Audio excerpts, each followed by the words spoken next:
What is this? How to connect it? Is it has a relation with car stereo? Subscribe my channel and stay with SetNFix.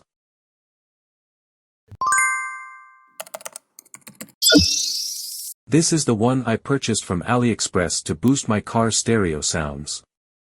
You can see the provided amplifier and the power cable. I want to tell you that there is a special thing for Android systems. When you hold the unit, you can see the unit is made of aluminum. And also it may be used as the heatsink of sound amplifier IC. I received only this specification sheet instead of the user manual. You can find only input and output measures.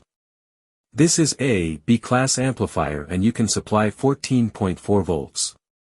Since it has 4-channel you can get 4 outputs with 50 watts. This left and right connectors for audio outputs. This is a fuse. Input volume controller and output volume controller. This is to car stereo system. If you go to the other side, you can see wire harness connector and a fuse. Interface is very simple and no complications. Now I am going to check the inside. There are 4 screws.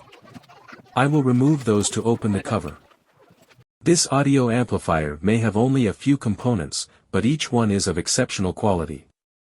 At its heart is the powerful Toshiba TB2929 sound IC, known for delivering high-performance audio. With 45 watts per channel, this amplifier ensures rich, clear sound that truly fills the room.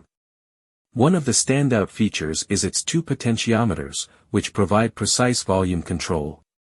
Unlike traditional variable resistors, these potentiometers offer smoother adjustments and greater reliability, making it easier to dial in the perfect sound level for your listening experience.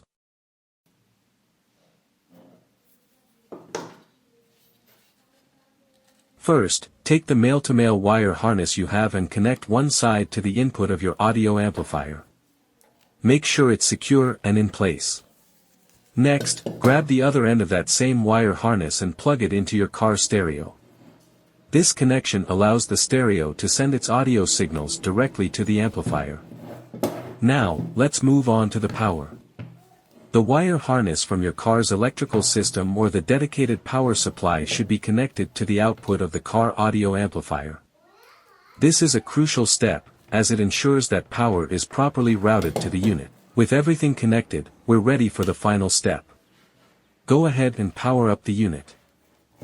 If the wires are connected correctly, the device should start working right away. Now, since it takes a few seconds to fully power up, I'll go ahead and speed up the video for you. Now that the device has fully booted up, I've connected a speaker to the car stereo. With everything in place, we're ready to check the sound and see how it performs.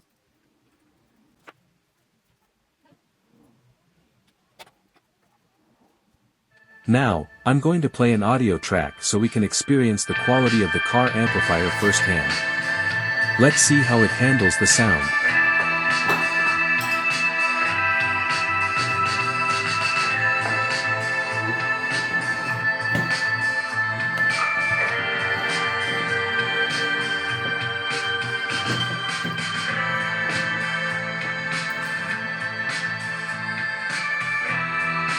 As I mentioned earlier, there are 2 potentiometers on the amplifier, one to control the input and the other for the output sound. Watch closely as I rotate the volume controllers, and you'll see how the sound level changes in real time.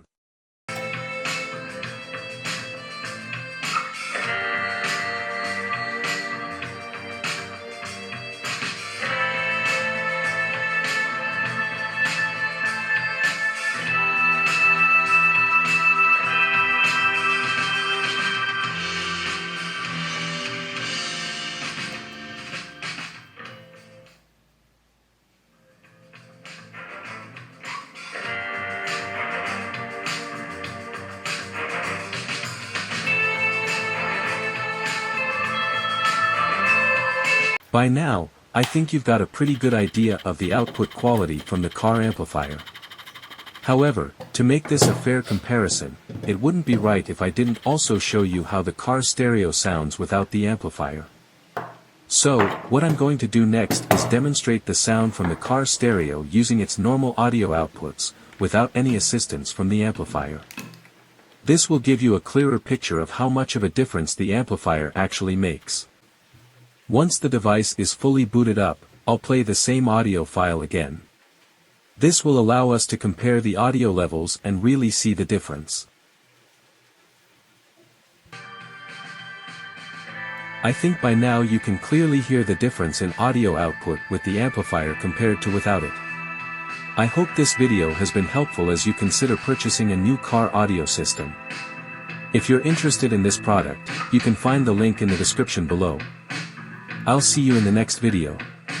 Until then, stay innovative, and as always, stay with SetNFix.